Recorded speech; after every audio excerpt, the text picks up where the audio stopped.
இல்லை இங்கே வந்து எல்லாம் செட் பண்ணிட்டோம், கொஞ்சம் கஷ்டம். எப்படி 3, 2, 1 சொல்லணுமா?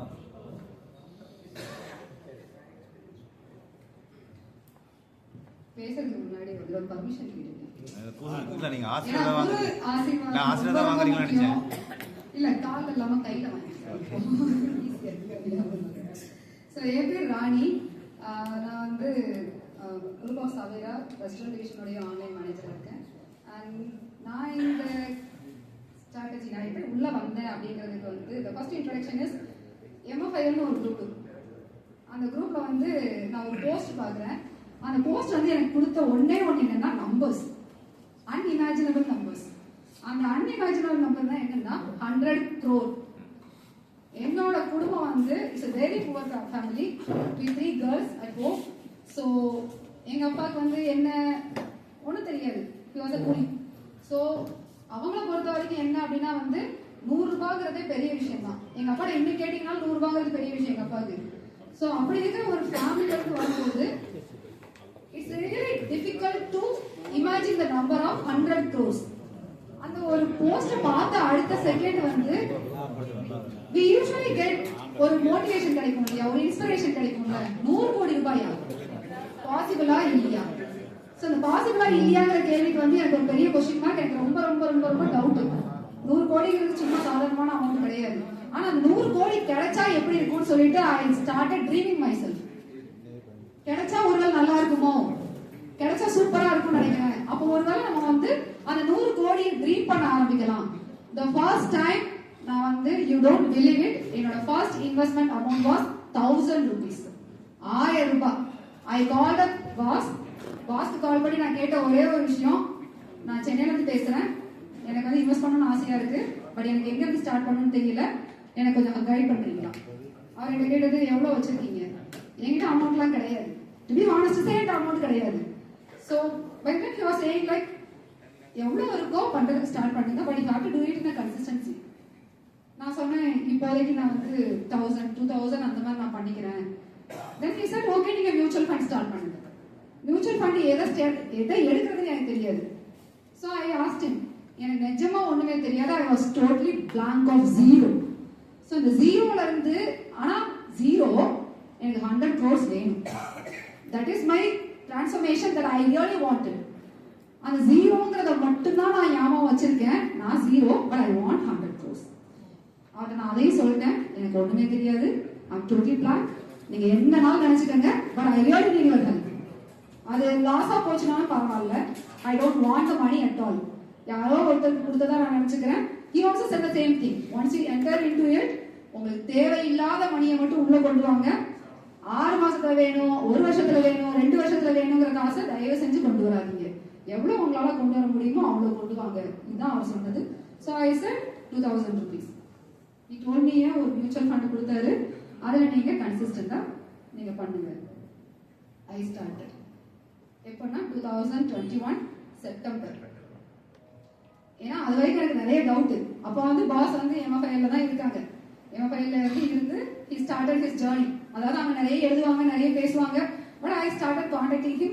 என்கிட்ட எப்பெல்லாம் காசு இருக்கோ அப்பெல்லாம் வந்து நான் கான்டாக்ட் பண்ணி சொல்லுவேன். என்கிட்ட 2000 ரூபாய் இருக்கு, 5000 ரூபாய் இருக்கு, 10000 ரூபாய் இருக்கு, என்ன பண்ண இந்த ஸ்பூன் ஃபீடிங்னு சொல்லுவாங்கல்ல குழந்தைங்களுக்கு, literally I am spoon feeding child. என்னன்னா எனக்கு ஒண்ணுமே தெரியாது, I was zero, spoon feed தான் பண்ணாங்க. ஸோ அந்த ஸ்பூன் ஃபீட் பண்ணும்போது எனக்குலாம் நிறைய பயம் இருக்கும். முன்னாடிலாம் வந்து ஒரு நாளைக்கு 10 தடவை அந்த ட்ரேடிங் ஆப் ஓபன் பண்ணி பார்ப்பேன். ஃபர்ஸ்ட் இனிஷியலி 10 தடவை 15 தடவை ஏறிச்சா இறங்குச்சா என்னாச்சு. ஏன்னா அது உள்ளுக்குள்ளேயே ஒரு மாதிரி பயமாவே இருந்துட்டே இருக்கிறது மாதிரி இருக்கும். ஏன்னா நம்ம கரெக்டான பாதையில நான் போறோமா, என்ன செஞ்சோம். ஏன்னா இது வந்து ஹார்ட் அண்ட் மணி. எங்க அப்பாவுக்கு 100 ரூபாயே பெரிய விஷயம். அந்த 100 ரூபாய் பெரிய விஷயம் இருக்கிற ஒரு அப்பாவோடைய பொண்ணு வந்து 1000 ரூபாய் 2000 ரூபாய் ஏறி இறங்கும் போது வந்து உள்ளுக்குள்ள ஒரு பயம் இருந்துட்டே இருக்கும். எங்க அப்பாட சொன்னா என்ன சொல்லுவாங்க, 100 ரூபாய் இறங்கிடுச்சுன்னா வந்து அப்பா கஷ்டமா இருக்குமோ, இப்படிலாம் நினைச்சு கடைசியா ஒரே ஒரு தடவை நான் முடிவெடுத்தேன். பாஸ் என்ன சொன்னாங்க, போடு பார்க்காத, அது உனக்கும் நல்லது இல்ல, ஸ்டாக்குக்கும் நல்லது இல்ல, தயவு செஞ்சு நீ அதை சுத்தமா மூடி வச்சுட்டு உன் வேலை என்னவோ அதை பார்க்க ஆரம்பிக்கும். அதுல இருந்து இன்னைக்கு வரைக்கும், இந்த நிமிஷம் வரைக்கும் I have a portfolio size which is 35 lakhs ஆனா வந்து இன்னைக்கு வரைக்கும் நான் வந்து மந்த்லி எப்ப நான் வந்து ஒரு இன்வெஸ்ட்மெண்ட் போடணும் அன்னைக்கு மட்டும்தான் ஓபன் பண்ணுவேன். அதுக்கு அடுத்து என்னைக்குமே ஓபன் பண்ண மாட்டேன். Because I have very big confidence on the vocal sheet and நீங்க I mean you can not believe it at all. இந்த ஓகே ஸ்ட்ராட்டஜிங்கிறது வந்து பிறக்கிறதுக்கு முன்னாடில இருந்தே எனக்கு தெரியும் அப்படின்னு நான் சொல்றதுல ரொம்ப பெருமைப்படுறேன்.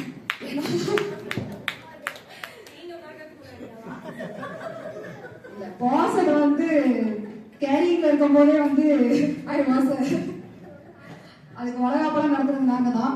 ஸோ அந்த மாதிரியான ஒரு இடத்துல இருந்து வந்தது. பட் இன்னைக்கு நான் இவங்க சொன்னாங்க லேடிஸ் வந்து have to come up, management வந்து லேடிஸ் கையில் இருந்ததுன்னா வந்து that is a very good thing to make the family to grow. Yes obviously. But என்ன அப்படின்னு கேட்டீங்கன்னா இப்ப ஜென்ஸும் வந்து நல்லாவே ஃபினான்சியல் மேனேஜ் பண்ண ஆரம்பிச்சிட்டாங்க.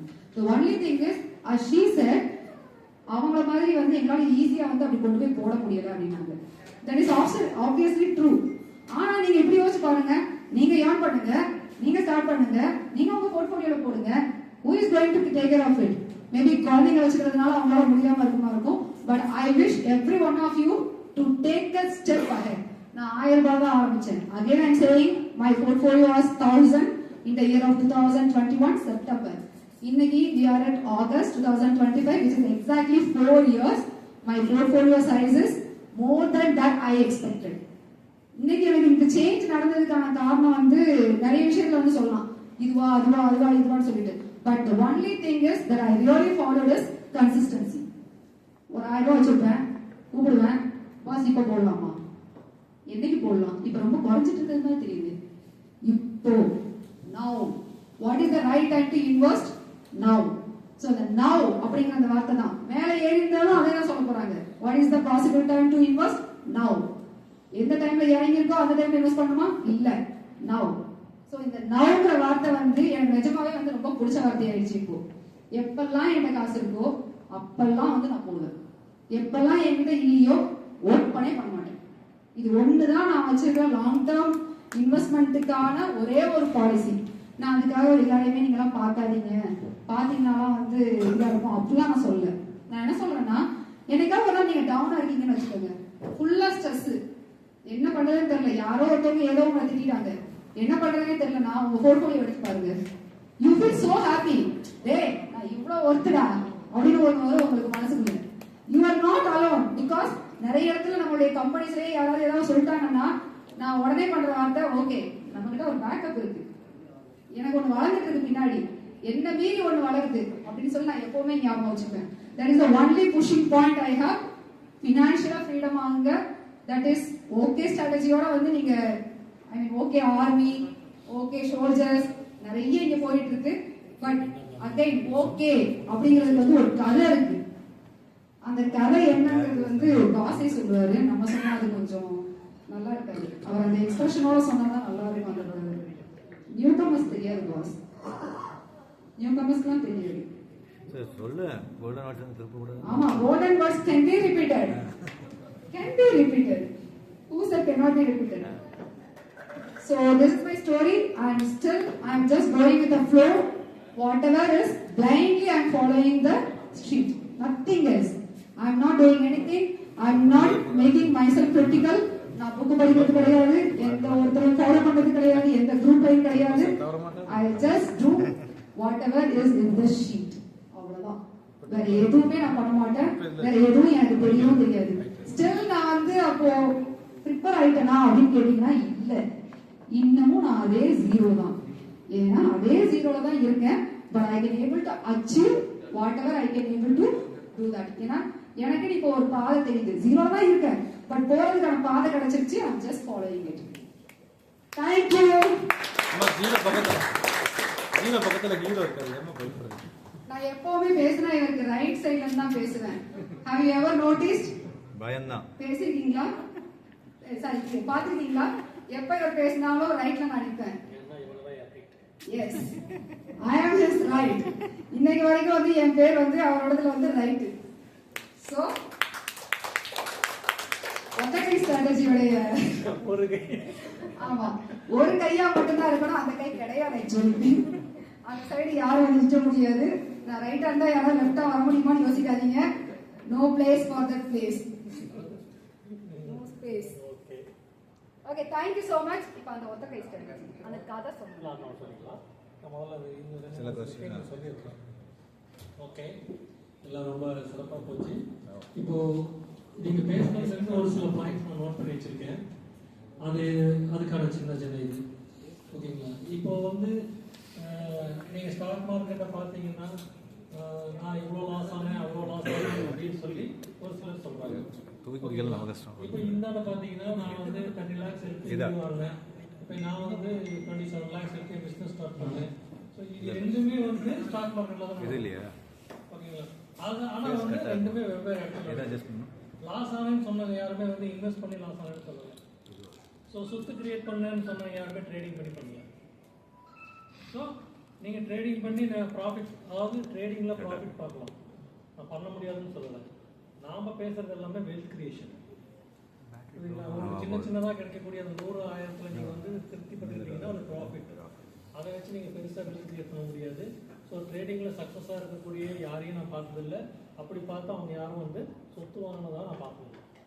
ஆனால் இதே இன்வெஸ்ட்மெண்ட்டில் எனக்கு தெரிஞ்சு நான் வீடு கட்டியிருக்கேன், பசங்களை படிக்க வச்சுருக்கேன், நான் வந்து பொண்ணுங்களுக்கு கல்யாணம் பண்ணி கொடுத்துருக்கேன். இந்த மாதிரியான எல்லாமே நான் பார்த்துருக்கேன். இப்போ நானே வந்து பிஸ்னஸில் என்னோட பிஸ்னஸே வந்து என்னோட இன்வெஸ்ட்மெண்ட்லேருந்து நான் ஸ்டார்ட்டே பண்ணேன். இப்போ என்னோட வீட்டுக்கு தேவையான அளவுக்கு ஒரு கிட்டத்தட்ட ஒரு 20 லட்ச ரூபாய்க்கு நான் எடுத்துருக்கேன். ஆக்சுவலாக எடுக்கவே கூடாதுன்னு நினச்சேன், ஆனால் பட் வேறு வழி இல்லை. ஆனால் 20 லட்ச ரூபாய்க்கு என்னோட இன்டீரியர் ஒர்க்குக்கு என்னோட ஸ்டாக் மார்க்கெட் இன்வெஸ்ட்மெண்ட்லேருந்து நான் எடுத்திருக்கேன். இவர் 30 லட்ச ரூபாய் எடுத்து அவரோட வீடு கட்டியிருக்காரு. இது எங்கேருந்து வந்துச்சு? ஸ்டாக் மார்க்கெட்லேருந்து வந்துச்சு. ஆனால் என்ன மெத்தடில் வந்துச்சு? இன்வெஸ்ட்மெண்ட் மூலமாக தான் வந்துச்சு.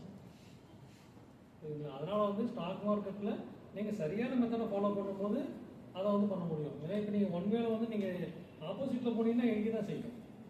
ஒன் வேலை இந்த ரைட்டில் போகணும், ரைட்டில் போகணும். அந்த மாதிரி ஸ்டாக் மார்க்கெட்டில் நீங்கள் வந்து கரெக்டான இதை பண்ணணும். அதே மாதிரி வந்து இப்போ நான் வந்து ஒரு ஸ்ட்ராட்டஜி டெவலப் பண்ணிட்டேன்னா அது நீங்கள் ஒரு நல்லா பார்த்தீங்கன்னு வச்சிங்களேன், வெரி சிம்பிள்.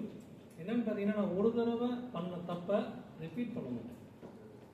ஒரு தடவை ஒரு விஷயம் எனக்கு தப்பாக நடந்துருச்சு அப்படின்னா அந்த விஷயத்தை இன்னொரு தடவை நான் திருப்பி கரெக்ட் பண்ணுறேன்னு சொல்லி நான் பண்ண மாட்டேன். அது தப்பு நடந்து போச்சு, அவ்வளோதான்.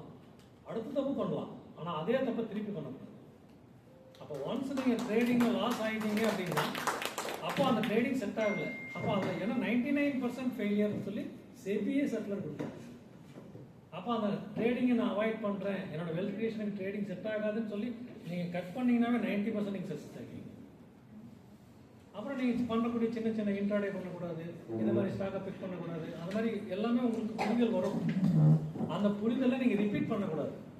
அதில் புரிஞ்சுக்கிட்டு இந்த நான் ஒரு தடவை பண்ண தப்பை இன்னொரு தடவை பண்ண மாட்டேன்னு சொல்லி பண்ணீங்கன்னா மொத்தமே 10 தப்பு தான் இருக்கும். அந்த 10 தப்பு நீங்கள் ஒரு தடவை பண்ணி முடிச்சிட்டிங்கன்னா அடுத்து நீங்கள் பண்ணுறது எல்லாமே சரியான மெத்தடாக தான் இருக்கும். ஸோ அப்படி டெவலப் ஆகி வந்தது தான் இந்த ஒர்க் ஸ்ட்ராட்டஜி. ஏன்னா நான் ஒரு தடவை பண்ண தப்பை ரிப்பீட் பண்ண மாட்டேன். புது தப்பு வேலை பண்ணுவேன், ஆனால் ரிப்பீட் பண்ண மாட்டேன். அப்புறம் வந்து இன்னொன்று வந்து நம்ம இந்த பிஎன்எல் பற்றி எல்லாமே பேசுகிறோம். ஆனால் பிஎன்எல் வந்து பார்த்து நம்ம வந்து இவ்வளோ இறங்கிருக்கு ஏறி இருக்குன்னு சொல்கிறதே வந்து கரெக்டான மெத்தட் கிடையாது.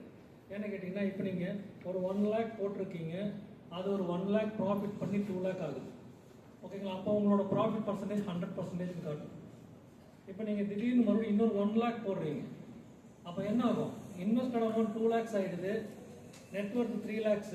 அப்போ ஆட்டோமேட்டிக்காக 100% ப்ராஃபிட் வந்து 50% ப்ராஃபிட்டாக மாறிடும். ஸோ அங்கே லாஸ் ஆச்சானா லாஸ் ஆக கிடையாது. ஸோ இப்போ நிறைய பேர் வந்து எனக்கு இது 60%லேருந்து 30% வந்துச்சுங்கிறாங்க. அவங்க எக்ஸ்ட்ரா இன்வெஸ்ட்மெண்ட் போட்டதுனால அந்த இது இறங்கியிருக்கலாம். புரியுதுங்களா. அதனால் வந்து அந்த இதை வச்சுக்கிட்டு அந்த பிஎன்எல் ப்ராஃபிட்டை வச்சுக்கிட்டு இறங்கிருக்கு ஏறிக்குன்னு நம்ம பேசக்கூடாது. ஆமாம், நாம் என்ன பார்க்கணும்னா எக்ஸ்ஐஆர் பார்க்கணும். எக்ஸ்ஐஆர் நமக்கு வந்து 20-25% மெயின்டைன் ஆகுதா, அப்போ பவர்ஃபுல்லாக க்ரோத்தாக இருக்குது. ஏன்னா நீங்கள் ரிப்பீட்டடாக இன்வெஸ்ட்மெண்ட் பண்ணிகிட்டே இருக்க உங்களோட பிஎன்எல் பர்சன்டேஜ் குறைய தான் செய்யும். ஏன்னா நீங்கள் 1 lakh ப்ராஃபிட் ஆச்சுன்னா 100%, இன்னொரு 1 lakh போட்டிங்கன்னா ஆட்டோமேட்டிக்காக 50% ஆகிடும். அங்கே உண்மையாக லாஸ் எதுவுமே நடக்கலை. இன்வெஸ்ட்மெண்ட் அமௌண்ட் ஏறின உடனே அதை ஆட்டோமேட்டிக்காக அந்த ப்ராஃபிட்டை ஷேர் பண்ணிக்குது. அந்த மாதிரி தான் வந்து இந்த பிஎன்எல்லை பார்க்கும்போது நமக்கு நடக்குமே தவிர, இப்போ ஹரிசாரை கேட்கும்போது எனக்கு வந்து எவ்வளோ இன்வெஸ்ட்மெண்ட்னா அவர் நிஜமாவே தெரியாது. ஏன்னா இப்போ அவர் ஒரு 2 crores போட்டிருக்காரு, ஒரு 2 crores and 50 lakhs ஆகிடுது. ஒரு இப்போ ஒரு 50 lakhs ப்ராஃபிட்டை விற்கிறாருன்னு வச்சுக்கோங்க. 50 lakhs ப்ராஃபிட்டை விற்று இன்வெஸ்ட் பண்ண உடனே ஆட்டோமேட்டிக்காக அது 2 crores and 50 lakhs இன்வெஸ்ட்மெண்ட்னு காட்டும். அந்த பணம் வந்து அவர் ப்ராஃபிட்லேருந்து வந்த பணம் தான். அந்த 2 crores இன்வெஸ்ட்மெண்ட்டில் தான் அந்த 50 lakhs இன்வெஸ்ட்மெண்ட் ரிட்டர்ன்ஸ் வந்திருக்கு அவருக்கு. இப்போ அவர் 2 crores இருக்கக்கூடிய அந்த இன்வெஸ்ட்மெண்ட்டில் 50 lakhs ப்ராஃபிட் இருக்குது. ஸோ அந்த 50 lakhs ப்ராஃபிட்டை விற்றுறாரு. அப்போது 2 crores இன்வெஸ்ட்மெண்ட் 2 crores தான் நெட்ஒர்க் இருக்கும். இப்போ அந்த 50 lakhs மறுபடியும் இன்வெஸ்ட் பண்ணால் ஆட்டோமேட்டிக்காக 2 crores and 50 lakhs ஆகிடும். அப்போ நெட்ஒர்க் 2 crores and 50 lakhs. அப்போ ஜீரோ ரிட்டர்ன். ஸோ அப்போ நம்ம ப்ராஃபிட்டில் விற்று மறுபடியும் போடும்போது அந்த இன்வெஸ்ட்மெண்ட்டில் மறுபடியும் ஆட் ஆகிட்டே போகும்.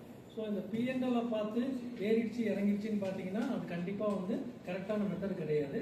நாம் போர்ட்ஃபோலியோவோட க்ரோத் வந்து எக்ஸ்ஐஆர் தான் நம்ம கன்சிடர் பண்ணணும்.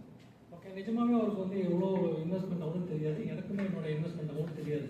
ஏன்னா ரிப்பீட்டடாக வித்திட்டே இருக்கிறதுனால ப்ராஃபிட் எல்லாம் இன்வெஸ்ட்மெண்ட்டில் ஆட் ஆகிட்டே இருக்கும். ஓகேங்களா? அதே மாதிரி ஸ்மால் இன்வெஸ்டர்ஸ்க்கு நான் என்ன சொல்வேன்னா, நீங்கள் வந்து ஒரு 5000 10,000 ஸ்டார்ட் பண்ணுறீங்கன்னா ஸ்டார்ட் பண்ணுங்கள். ஆனால் அதை வந்து நீங்கள் இப்போ ஸ்டார்ட் பண்ணல, நான் அதுக்கப்புறம் வந்ததுக்கப்புறம் ஸ்டார்ட் பண்ணிக்கிறேன், ஒரு 20,000 ஏர்ன் பண்ணதுக்கப்புறம் ஸ்டார்ட் பண்ணிக்கிறேன்னா உங்களுக்கு டச் விட்டு போயிடும். அதனால் நீங்கள் மார்க்கெட் கூடயே இருக்கணும் அப்படின்னா நீங்கள் அது 5,000 இருக்கட்டும் 10,000 இருக்கட்டும் ரெகுலராக நீங்கள் இன்வெஸ்ட் பண்ணிகிட்டே இருந்தீங்கன்னா அந்த அப்டேட்டோட நீங்கள் பண்ணிகிட்டே இருக்க முடியும். இப்போ என்கிட்ட பணமே இல்லை, நான் பண்ணல, நான் ஒரு 6 மாதம் கழிச்சு வர்றேன்னு சொல்லிட்டு 6 மாதம் மார்க்கெட்டோட டச்சே இல்லாமல் இருந்தீங்க அப்படின்னா திடீர்னு 6 மாதம் வரும்போது அதுக்கு ஒரு 2-3 அப்டேட் நடந்திருக்கும். அப்போ என்ன ஆகுதுன்னா இப்போ கம்ப்ளீட்டாக ஒரு டிஃப்ரெண்ட்டான ஒரு கான்செப்ட் இருக்கிற மாதிரி ஒரு இது இருக்கும்.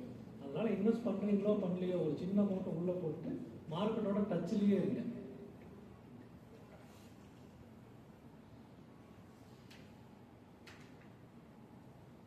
அப்புறம் வந்து மார்க்கெட்டில் இன்வெஸ்ட் பண்ணுறதுக்கு பயப்பட வேண்டிய அவசியம் இல்லை. அதுவும் நம்ம ஓகே ஸ்ட்ராட்டஜி பேஸ் பண்ணி இன்வெஸ்ட் பண்ணுறதுக்கு பயப்படவே தேவையில்லை.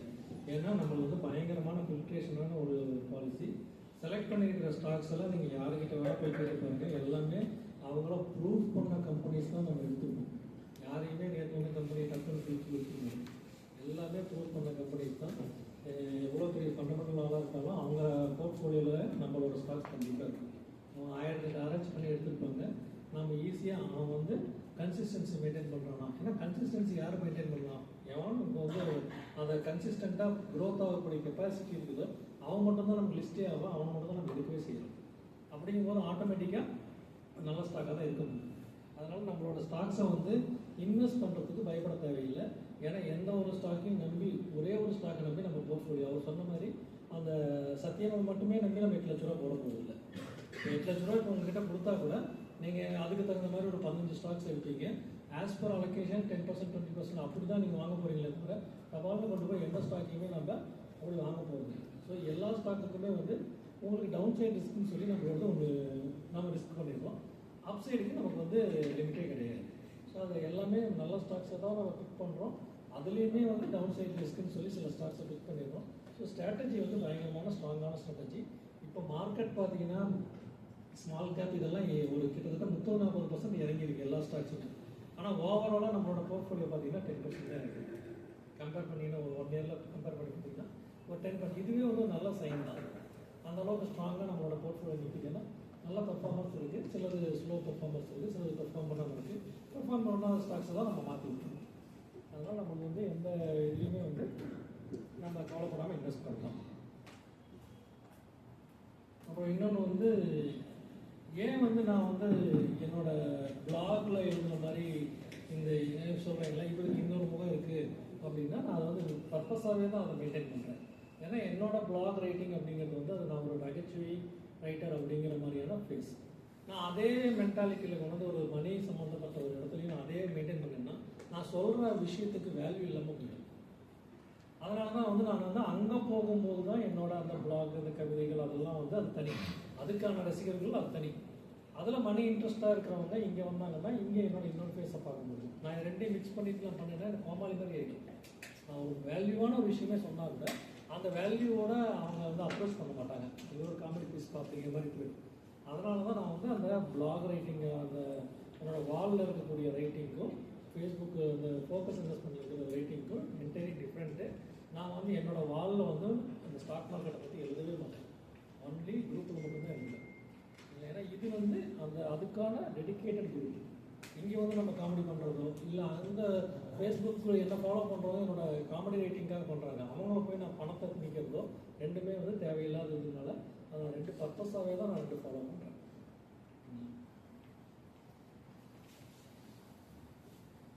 அதே மாதிரி யாரோ வந்து நிறைய ஸ்டாக்ஸில் இன்வெஸ்ட் பண்ணிட்டனோ அப்படின்னு சொல்லிட்டு கவுண்ட்ஸ் அதிகமாகிடுச்சோன்னு சொன்னாங்க.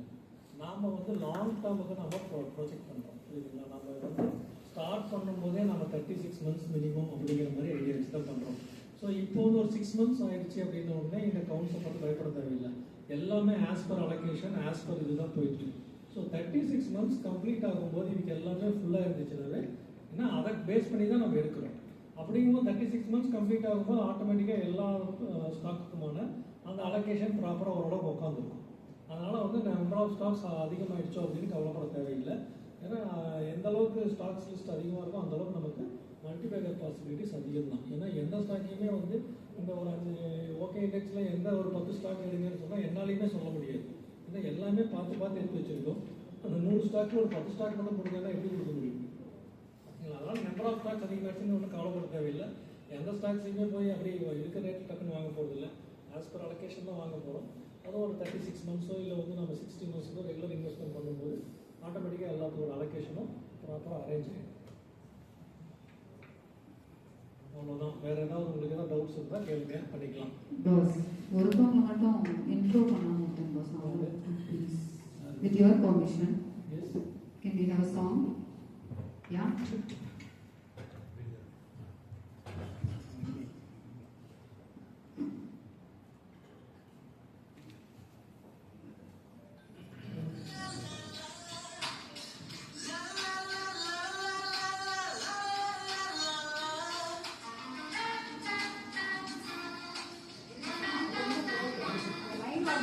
அவங்களே மாறிடுவாங்க.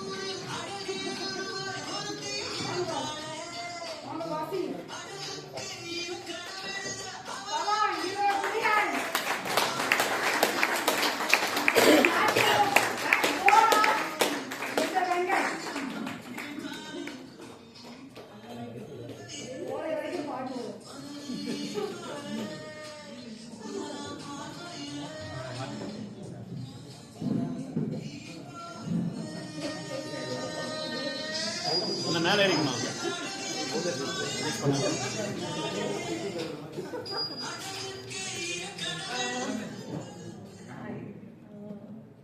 எல்லாரும் இன்வெஸ்ட்மெண்ட் பத்தி பேசிட்டு இருக்கும்போது எனக்கு ரொம்ப ரொம்ப சந்தோஷமா இருக்கு. ரொம்ப ஹாப்பியா ஒரு ப்ரௌடா ஃபீல் பண்றேன். நான் இவ்வளோ தூரம் இத்தனை பேரை வந்து இந்த மாதிரி ஒரு ஜேர்னிக்கு கூட்டிட்டு வந்திருக்காரு அப்படிங்கிறத வந்து நினைக்கும் போது சொல்ல வார்த்தைகளே இல்லை. அவ்வளோ சந்தோஷமா இருக்கு.